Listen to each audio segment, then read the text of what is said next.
Shalom DWF, bersyukur pada sore hari ini kita masih diberikan kesehatan, masih diberikan kesempatan untuk beribadah. Sebelum kita mulai ibadah kita pada sore hari ini, saya mau bacain satu ayat. Dalam 1 Tesalonika 3 ayat 3 tertulis, supaya jangan ada orang yang goyang imannya karena kesusahan-kesusahan ini. Kamu sendiri tahu bahwa kita ditentukan untuk itu. Jadi guys, ketika kita dari lahir kita udah ditentukan untuk jadi pribadi yang mengalami kesusahan, mengalami masalah, mengalami tekanan. Untuk jadikan kita pribadi yang tahan uji. Namun satu hal, setiap kesusahan-kesusahan yang kita alami pada hari-hari ini harusnya membuat iman kita semakin kuat bukan goyah, semakin naik bukan turun. Karena kita diciptakan untuk jadi seorang pemenang. Amin. Kita percaya dalam hari-hari kita selalu ada Tuhan yang selalu menyertai kita. Selalu ada Tuhan yang pegang hidup kita. Dalam lembah kekelaman, dalam hidup kita, Dia selalu ada untuk kita. Jadi gak perlu khawatir untuk apa yang akan terjadi, karena Tuhan udah sediakan segala sesuatunya. Mari kita sembah Dia, mari kita puji Dia.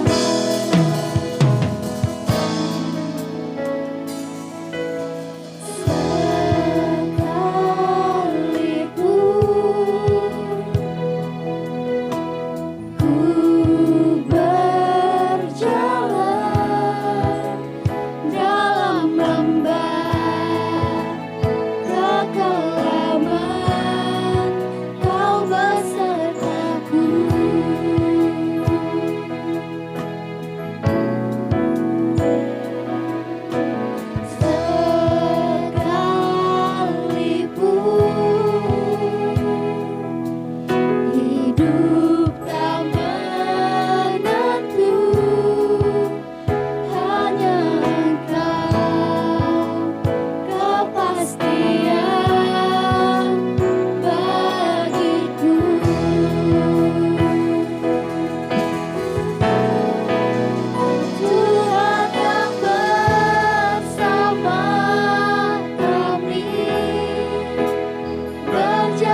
Tuhan. Bahkan pada sampai hari ini Tuhan selalu menyertai hidup kami. Selalu ada penyertaan Tuhan, selalu ada kasih-Nya Tuhan mengalir dalam setiap hidup kami Tuhan. Kami bersyukur Tuhan, kami masih diberikan kesempatan untuk beribadah. Kami boleh diberikan kesempatan untuk memuji, memuliakan nama Tuhan. Terima kasih Bapak buat setiap kebaikan-Mu. Sebentar kami mau mulai lebih lagi memuji, meninggikan nama Tuhan. Biar Tuhanlah yang bertahta atas segala pujian kami. Terima kasih Bapak. Dalam nama Tuhan Yesus kami berdoa mengucap syukur. Haleluya. Amin. Kau kekuatanku, penopang hidupku, panji keselamatan. Kau buktikan kasih setiamu, benteng hidupku. Tak akan ku takut, sebab ku tahu Kau besertaku. Yesus, jaminan hidup.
lagi lebih daripada ini. Amin.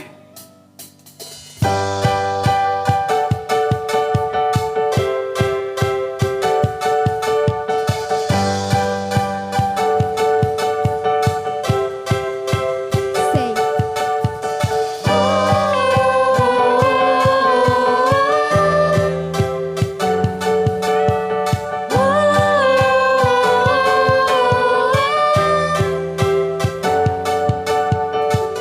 Selangkah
Tiba saatnya sekarang kita mau masuk ke hadiratnya Tuhan lebih dalam lagi.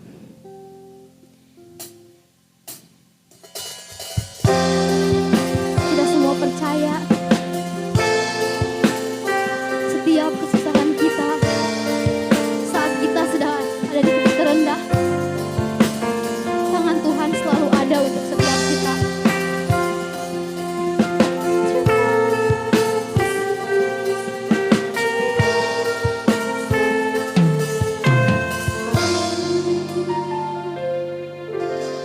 Aku datang dan menyembah, ku nyatakan Kau yang berkuasa dalam gelap. Kau setia, Kau cahaya hidupku.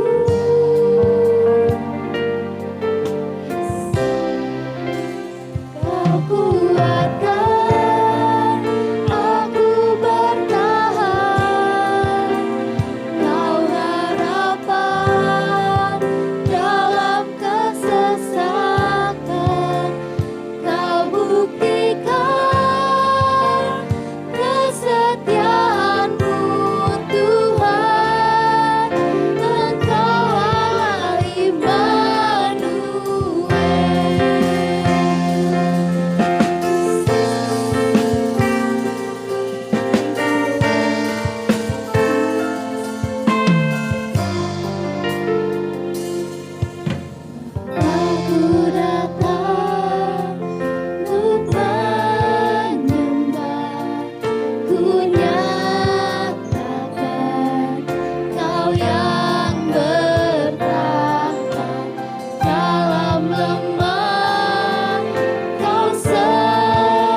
Terima kasih Tuhan, bersyukur, berterima kasih.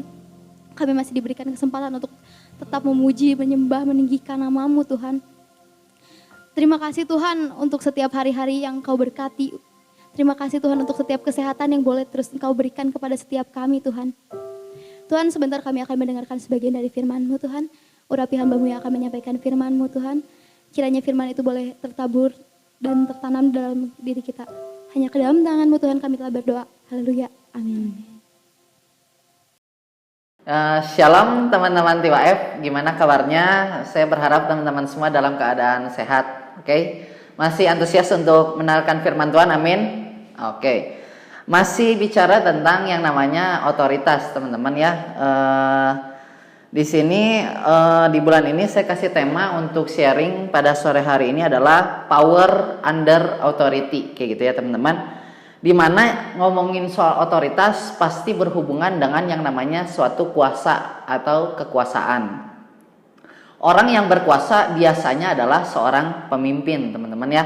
Dan kalau misalnya ada seorang pemimpin, pasti akan ada orang-orang yang dipimpin. Jadi kita hanya akan membahas tentang keempat hal ini, yaitu tentang otoritas, tentang kuasa, tentang pemimpin, dan bagaimana sikap orang yang dipimpin, kayak gitu ya. Jadi ada 4. Nah, kita ngomongin dulu hubungan antara kuasa dengan otoritas.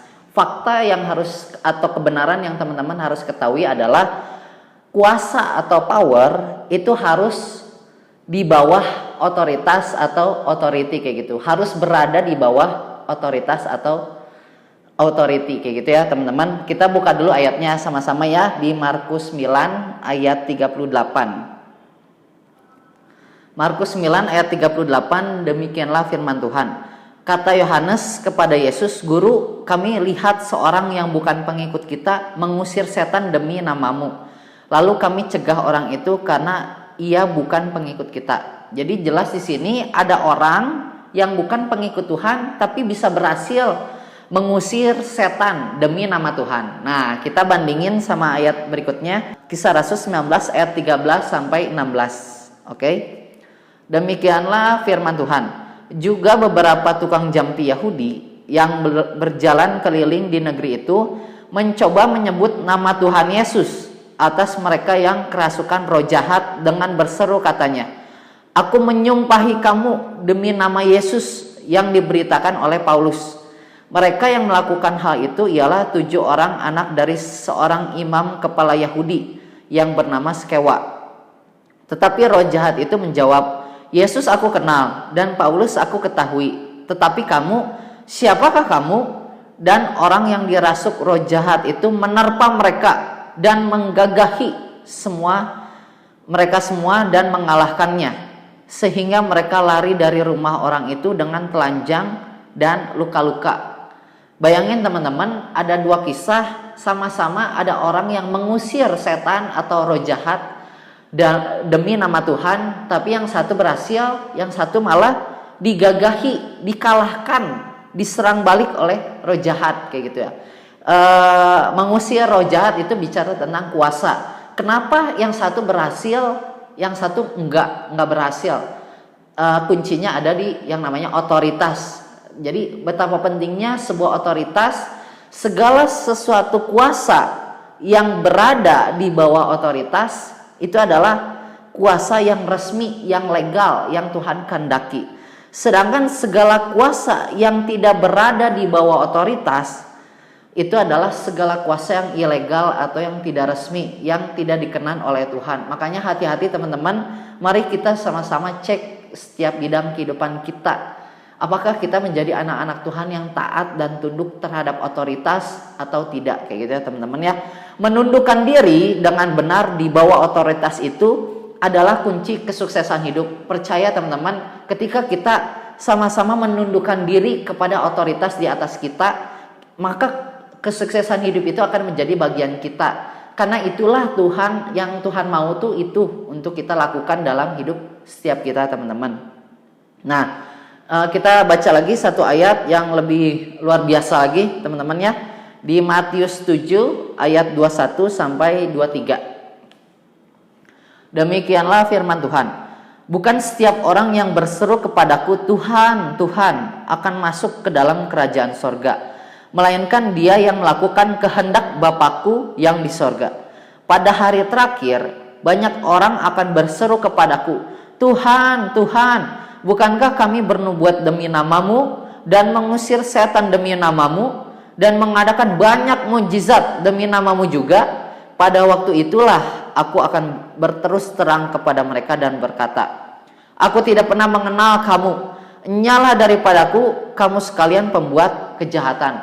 Bayangin teman-teman, ini ada kisahnya orang bernubuat demi nama Tuhan kayak gitu ya. Itu bicara tentang suatu kuasa ya. Yang kedua, banyak orang bisa mengusir setan demi nama Tuhan kayak gitu ya. Yang ketiga, banyak orang mengadakan banyak mujizat ya demi nama Tuhan. Tapi apa yang dikatakan Tuhan Yesus terhadap mereka yang seolah-olah melakukan segala sesuatu yang kelihatannya mungkin baik teman-teman ya.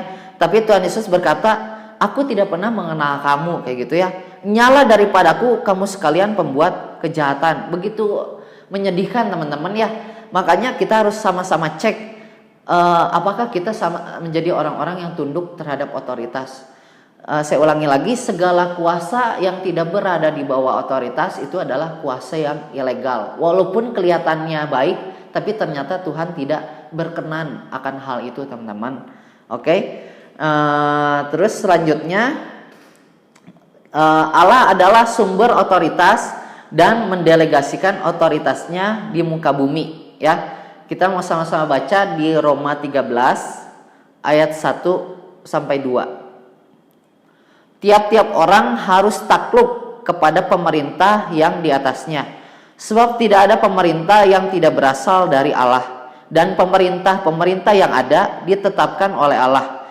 Sebab itu barang siapa melawan pemerintah, yang melawan ketetapan Allah, dan siapa yang melakukannya akan mendatangkan hukuman atas dirinya teman-teman. Jadi segala sesuatu pemerintahan, setiap pemimpin yang udah Tuhan tempatkan dalam kehidupan kita itu adalah atas seizin Tuhan, dan itu ditetapkan oleh Allah sendiri teman-teman ya. Dan sebab barang siapa melawan pemerintah, ketika kita tidak taat, otomatis kita sama saja kayak melawan ketetapannya Allah teman-teman. Dan itu semua akan mendatangkan hukuman atas diri kita kayak gitu ya. Saya berharap teman-teman TIWAF bisa nangkep pesan ini, karena pesan ini penting buat setiap kita kayak gitu ya. Oke. Bagaimana mungkin kita bisa taat sama Tuhan kalau misalnya kita tidak taat sama pemimpin yang ada di dalam dunia ini aja, yang kelihatan aja kita nggak taat, gimana kita bisa taat sama Tuhan kayak gitu ya teman-teman. Nah, dan dalam segala kehidupan kita pasti akan ada selalu otoritas di atas kita. Contohnya ketika kita berada di rumah, otomatis ada orang tua sebagai otoritas kita, papa, mama ya. Kalau misalnya kita ada di sekolah kayak gitu ya, otomatis ada otoritas di atas kita, ada kepala sekolah, mungkin ada guru-guru yang mengajar ya teman-teman. Nah, sedikit cerita untuk guru-guru, karena saya juga dapat sharing dari teman-teman TIWAF. Ada beberapa anak TIWAF yang emang benci sama gurunya, mungkin cara ngajarnya nggak bener dan lain sebagainya. Akhirnya dia malas untuk mengikuti pelajarannya. Jadi dia kesaksian bahwa ketika ada guru itu yang nyebelin itu masuk ngajar kayak gitu ya, dia sengaja pergi ke toilet, pokoknya dia bolos dari kelas gitu ya, sehingga dia nggak ikutin pelajaran. Nah, itu adalah salah satu ciri ketika itu anak-anak yang tidak taat dan tunduk terhadap otoritas teman-teman. Saya juga pernah di bangku sekolah kayak gitu ya, saya membayangkan ketika guru itu sudah prepare menyiapkan materi dan lain sebagainya, terus anak-anaknya kabur gitu, itu sungguh menyedihkan ya teman-teman. Saya juga tahu bahwa emang nggak semua guru itu tuh bisa ngajar, nggak semua guru itu ngajarnya enak seperti apa yang kita mau, nggak semua guru itu bahasa ngajarnya bisa ditangkap kayak gitulah, pakai bahasa yang mudah ditangkap. Kita harus tetap menghargai segala kekurangan dan kelebihan dari setiap guru-guru kita. Toh orang-orang yang berhasil di luar sana jadi direktur, jadi presiden dan lain sebagainya, semua tuh dimulai dari bangku sekolah, teman-teman. Semua tuh dimulai dari akan adanya guru-guru yang berjuang untuk mengajar, untuk memberikan materi kepada setiap mereka. Maka itu hargailah. Yang paling menyedihkan di angkatan Koko waktu Koko di SMK BPK adalah guru Mandarin, teman-teman ya. Bayangin guru Mandarin diledek itu sakit banget. Jadi ketika dia ngomong pakai bahasa Mandarin, teman-teman Koko malah ngeledekin ya. Jadi aduh, itu sungguh menyakitkan ya teman-teman, sampai akhirnya guru itu cuma tahan ngajar di 2 bulan atau 1 bulan kayak gitu. Maka dari itu apapun menjadi kekurangan guru-guru kita, belajar untuk kita tetap tunduk dan taat. Karena guru adalah pahlawan tanpa tanda jasa kayak gitu ya. Berkat dialah banyak diciptakan generasi-generasi yang pintar dan cerdas dan lain sebagainya, teman-teman. Oke. Yang ketiga ada di gereja ya, ada Bapak Gembala, Wakil Gembala, Diaken, serta Ketua Yud, ada Ketua Komsel juga yang perlu teman-teman hargai. Yang keempat adalah di negara, di bermasyarakat ya, ada presiden, ada gubernur, ada wali kota dan lain sebagainya. Jadi untuk peraturan-peraturan yang telah ditetapkan pemerintah harus kita taati dengan baik kayak gitu ya teman-teman. Nah, sedikit kesaksian bahwa materi ini juga diberikan di pemuridan kayak gitu ya, yang Koko ikuti, dan Koko juga udah ngerjain PR ini yang sungguh luar biasa ya. Ketika teman-teman ada sesuatu yang tergerak untuk kayaknya saya bermasalah sama otoritas ini, alangkah baiknya teman-teman melangkah untuk datang ketemu dengan pemimpin-pemimpin kita, dan kita bisa minta maaf kalau misalnya kita ada hal-hal yang gak berkenan yang pernah kita lakuin kepada setiap mereka. Mohon ampun di hadapan Tuhan, sehingga setiap kuasa, setiap pelayanan yang kita lakukan itu menjadi kuasa yang legal, yang resmi di hadapan Tuhan. Kayak gitu ya teman-teman. Next. Nah, udah bicara tentang otoritas, udah bicara tentang kuasa, kita masuk ke orang yang dipimpin. Bagaimana sikap kita terhadap otoritas kita, terhadap pemimpin kita. Kemarin udah Kosensen kasih tahu bahwa kita harus taat dan tunduk terhadap otoritas di atas kita. Terus bagaimana jika kita tidak tunduk dan taat? Kita berdosa, teman-teman ya. Dan nama dosanya itu adalah dosa pemberontakan, teman-teman. Nah, kita mau lihat dulu kisahnya, ada di Alkitab, ada beberapa kisah yang terjadi. Ada yang namanya pemberontakan Amasa. Waktu itu Koko pernah bilang Amasa itu adalah seorang prajurit yang Daud perintahkan untuk cari orang, terus dia nunda-nunda kerjaan dan dia nggak laporin ke Daud, sampai akhirnya mati ditikam ya, dan isi perutnya tertumpah ke tanah. Bayangin, mati dengan tidak terhormat karena dia memberontak. Menunda-nunda tugas yang diberikan oleh otoritas sama dengan dosa pemberontakan, teman-teman. Yang kedua ada Miriam ya, yang ngata-ngatain Musa, gini. Sampai akhirnya setelah dia ngatain Musa, kusta ya, kena penyakit kayak gitu ya. Yang ketiga ada Saul yang tidak taat sama perintah Tuhan, sampai akhirnya tahta kerajaannya dicopot dan digantikan kepada Daud kayak gitu ya. Sungguh mengerikan sekali ya teman-teman. Dan Koko mau cerita ini bagian yang keempat, yang lebih keren dari tiga-tiganya, lebih dahsyat.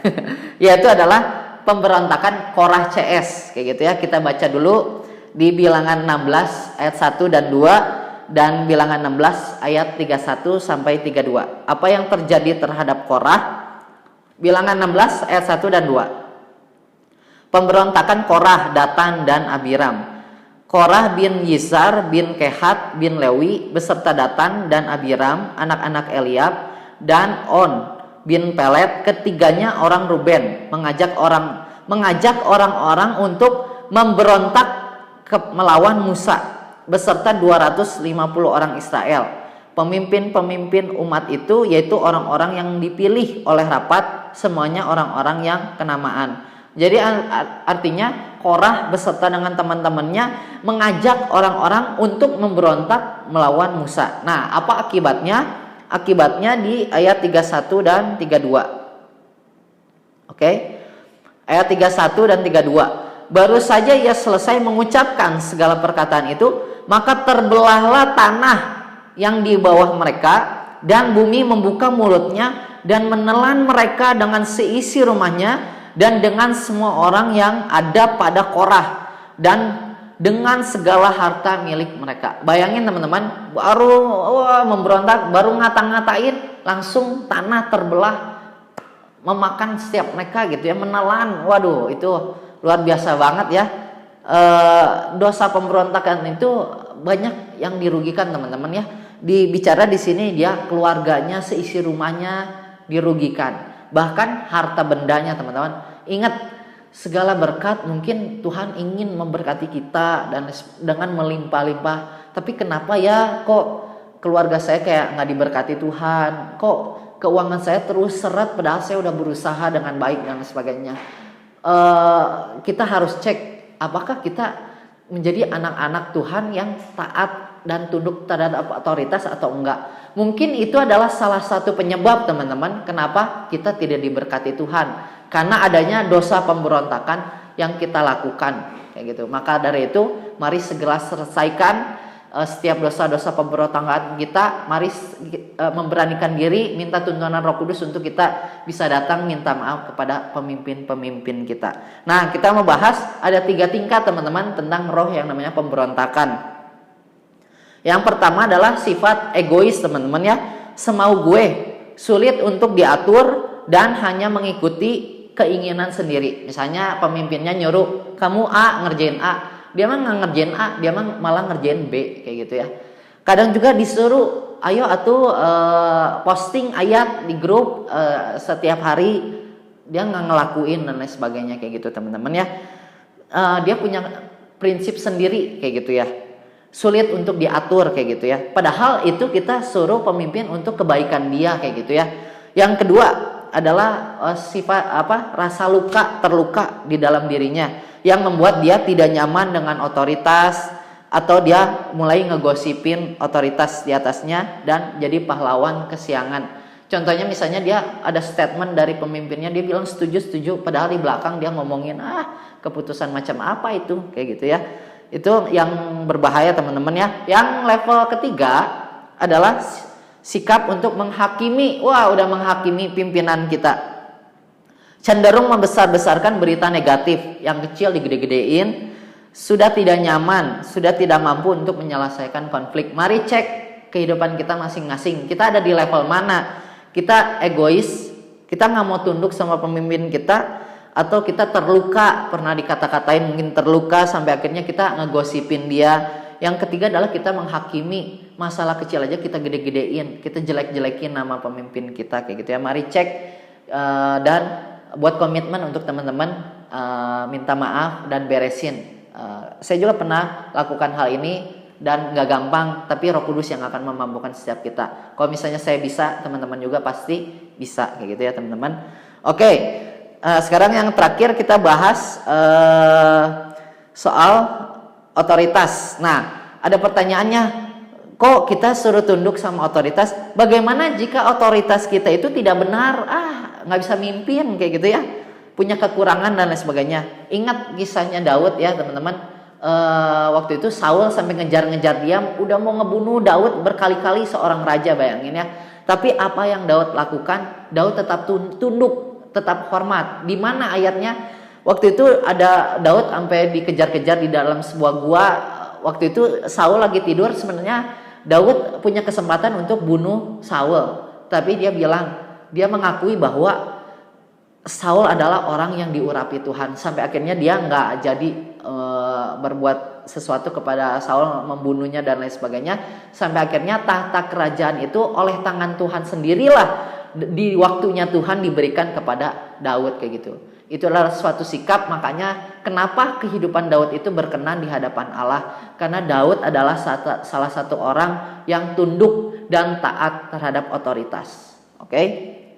Nah, terus bagaimana sikap kita sebagai otoritas atau sebagai pemimpin? Nah, pemimpin harus kayak gimana? Apakah pemimpin dengan segala kekuasaannya boleh memakai kekuasaannya dengan sewenang-wenang sesuai keinginan dia? Tentu saya tidak ya teman-teman. Seorang pemimpin itu, saya mau sharing kesaksian pribadi saya sendiri. Ada 3 hal yang nilai pemimpin yang saya lakukan ketika saya ditunjuk sebagai pemimpin dari awal kepemimpinan saya. Nah, yang pertama itu adalah bicara tentang keteladanan, teman-teman. Seorang pemimpin harus menjadi seorang teladan.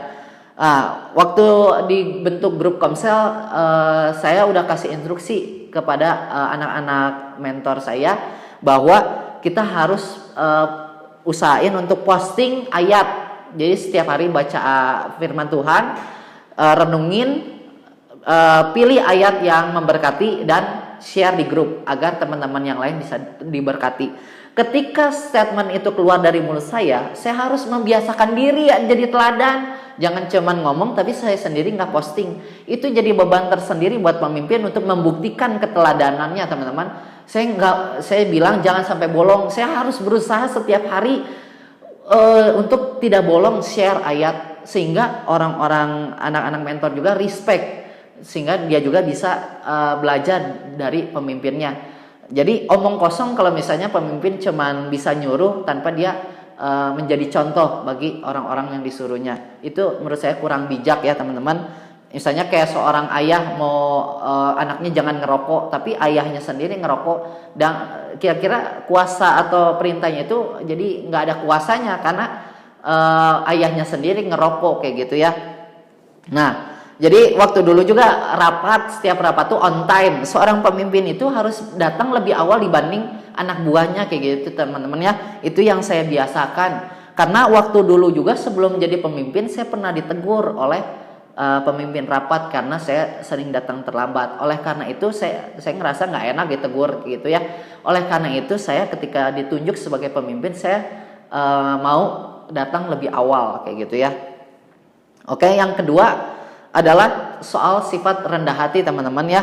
Seorang pemimpin itu harus rendah hati kayak gitu, mampu untuk melayani dan mau nerima nasihat atau masukan dari anak buahnya atau dari orang lain, dan berani minta maaf kalau misalnya dia melakukan suatu kesalahan kayak gitu ya, teman-teman. Itu perlu kerendahan hati untuk minta maaf, teman-teman ya. Nah, soal yang paling berkesan dalam hidup saya waktu itu soal kerendahan hati adalah ketika pembasuhan kaki kayak gitu ya. Waktu itu saya ikut organisasi Kopra, gabungan gereja-gereja yang dipimpin oleh Koong kayak gitu ya. Waktu ada ibadah Jumat Agung saya dipanggil, kita mau ibadah bareng, beres dari ibadah tiba-tiba Koong ngambil ember kayak gitu ya, sama ngambil anduk. Buat apa gitu ya? Dia tiba-tiba mau basuh kaki setiap anggota-anggotanya. Waduh, kata saya merasa nggak layak waktu itu. Janganlah, kok apa-apaan ini. Tapi itulah bukti dia mengajarkan teladan untuk rendah hati, karena tradisi itu dia udah lakukan tahun demi tahun kayak gitu. Sampai akhirnya di pesan terakhir Koong, jangan lupa ya, kamu kalau misalnya nanti jadi pemimpin jangan lupa lakukan hal ini. Dan akhirnya saya udah lakukan hal itu ketika saya ditunjuk sebagai ketua TIWAF. Waktu itu kita ada pembasuhan kaki untuk setiap anak-anak TIWAF kayak gitu ya. Jadi belajar tentang kerendahan hati. Yang ketiga adalah bekerja dengan 5 jari bukan dengan 1 jari. Ini saya dapat ketika saya jadi ketua OSIS di SMEA BPK Penabur kayak gitu ya. Pembina OSIS saya bilang, "Fri, kalau kamu jadi ketua, kamu jangan kerja cuman bekerja dengan 1 jari, cuman tunjuk ngebosi. Tapi kamu harus bisa bekerja dengan 5 jari. Caranya gimana? Dengan merangkul tim yang ada kayak gitu." Dan ini udah saya praktekkan ketika di Natal ya. Natal tahun kemarin itu tuh biasa seksi dana itu adalah seksi yang punya beban berat, teman-teman ya. Karena Natal kita tuh kadang membutuhkan biaya yang puluhan juta kayak gitu ya. Sedangkan dari segala seksi hanya seksi dana lah yang berurusan dengan mencari dana, teman-teman ya, dengan kapasitas yang terbatas kayak gitu. Makanya di Natal tahun kemarin saya ngasih ide atau masukan kepada setiap anggota yang lain, gimana kalau misalnya kita masing-masing dari divisi juga bantu untuk kita cari dana bareng-bareng biar nggak jadi beban dari seksi dana tersendiri. Walaupun emang tugas seksi dana itu adalah menjadi koordinator untuk mencari dana tersebut kayak gitu. Dan puji Tuhan teman-teman, ketika kita sama-sama, saya jualan ke jalan-jalan nawarin kok Taitinya kok beli dan lain sebagainya, ada orang yang tergerak tiba-tiba nyumbang 10 juta dan lain sebagainya. sampai akhirnya dana Natal itu bisa lebih dan surplus dibanding pengeluarannya udah ketutup dan masih ada dana lebih kayak gitu. Puji Tuhan. Jadi betapa indahnya ketika seorang pemimpin itu bisa bekerja sama, bukan hanya jadi bos yang duduk di kursi manis, duduk manis saja, tapi biarlah setiap pemimpin juga bisa terlibat untuk membantu setiap anggota-anggotanya. Kayak gitu ya teman-teman. Itu akan memunculkan rasa hormat atau respect dari anak buah terhadap pimpinan, kayak gitu ya teman-teman. Dan biarlah saya berdoa kita dilahirkan untuk menjadi kepala dan bukan ekor. Dan biarlah nilai-nilai value ini yang dibagikan itu bisa tertanam dalam diri teman-teman dan dikembangkan sehingga teman-teman suatu kelak akan menjadi pemimpin yang luar biasa. Amin. Nah, yang terakhir adalah kebahagiaan pemimpin adalah ketika orang yang dipimpin itu taat dan tunduk terhadap otoritas serta respect terhadap pemimpin. Jadi nggak ada kebahagiaan lain teman-teman dari seorang pemimpin. Rasa tunduk dan taat dari anak buahnya itu, rasa hormat dari anak buahnya itu adalah kebahagiaan yang nggak bisa dibeli oleh apapun, kayak gitu ya. Dibanding yang lain-lain, itu adalah suatu kebahagiaan yang luar biasa teman-teman. Dan biarlah kita bisa jadi anak-anak yang taat dan tunduk terhadap pemimpin kita. Nah, Ibrani 13 ayat 17 ya. Taatilah pemimpin-pemimpinmu dan tunduklah kepada mereka. Sebab mereka berjaga-jaga atas jiwamu sebagai orang-orang yang harus bertanggung jawab atasnya. Dengan jalan itu mereka akan melakukannya dengan gembira, bukan dengan keluh kesah. Sebab hal itu tidak akan membawa keuntungan bagimu. Jadi Tuhan udah tempatkan orang-orang yang berjaga-jaga atas jiwa kita, ngingetin kita, nasehatin kita, tegur kita, yang ngajarin kita nilai-nilai kehidupan. Bahkan orang tersebut itu adalah orang yang bertanggung jawab atas kita. Kayak gitu. Bersyukurlah teman-teman, Tuhan telah tempatkan pemimpin-pemimpin dalam hidup teman-teman dan sudah seharusnya kita mentaati dan tunduk kepada setiap mereka. Oke, itu aja firman Tuhan yang mungkin saya bisa bagikan. Semoga memberkati kita semua. Kita tutup dalam doa ya. Terima kasih Bapa, terima kasih Yesus buat segala anugerah yang Tuhan berikan untuk setiap kami.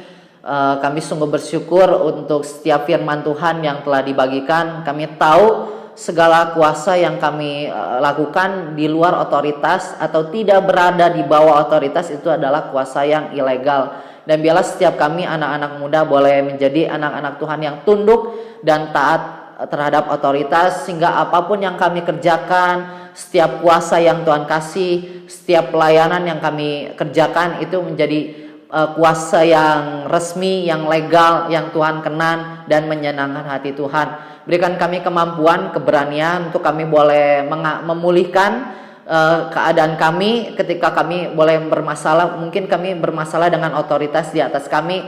Biarlah kami boleh datang untuk ketemu dengan orang itu dan minta maaf, dan kami mengakui kesalahan kami. Kami udah menghakimi, kami udah egois, kami udah gak taat sama beliau dan lain sebagainya. Walaupun mungkin gak mudah, tapi Roh Kudus yang akan memampukan setiap kami Tuhan. Terima kasih Bapa, terima kasih Yesus. Kami juga bersyukur untuk setiap pemimpin-pemimpin yang Tuhan tempatkan dalam kehidupan kami. Mereka yang berjaga-jaga atas jiwa kami, mereka yang bertanggung jawab atas kehidupan kami, mereka yang punya beban tersendiri untuk mereka memikirkan kehidupan kami. Kami sungguh bersyukur, berterima kasih, dan biarlah kami boleh menjadi anak-anak yang taat, boleh jadi anak-anak yang tunduk dan hormat terhadap pemimpin-pemimpin kami Tuhan. Walaupun kami tahu setiap pemimpin gak ada yang sempurna, pasti punya kelebihan dan kekurangannya Tuhan.